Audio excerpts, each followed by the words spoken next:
Okay, I'm gonna do my best to explain something known as the double diagonal punch as Doomfist. This is pretty difficult to pull off and requires you to have good map knowledge along with a fundamental understanding of how Doomfist's diagonal punch mechanics work. I have a video you can check out explaining the basics of it if you aren't familiar already.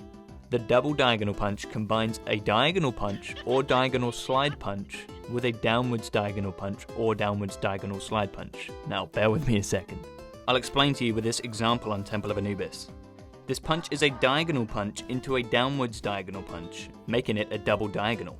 I'm diagonal punching off this platform corner. Now I'm angling my punch so that I also partially block the rocket punch hitbox, but this time on the top side, and so that directs my punch back downwards like a normal diagonal downwards punch. This is exactly what I meant when I said it's a lot about map knowledge. There are very specific requirements for this to happen, and so a scarce amount of spots to do it in. This is an example of a diagonal punch into a downwards diagonal slide punch. I diag punch off the banister, then to the building. The surface on the building is angled downwards, and so the diagonal slide punch happens, but downwards. I also have a video on diagonal slide punches if you're interested.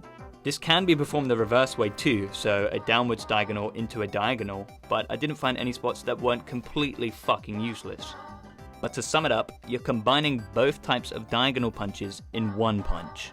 It's not super useful, but it's excellent for unpredictable movement.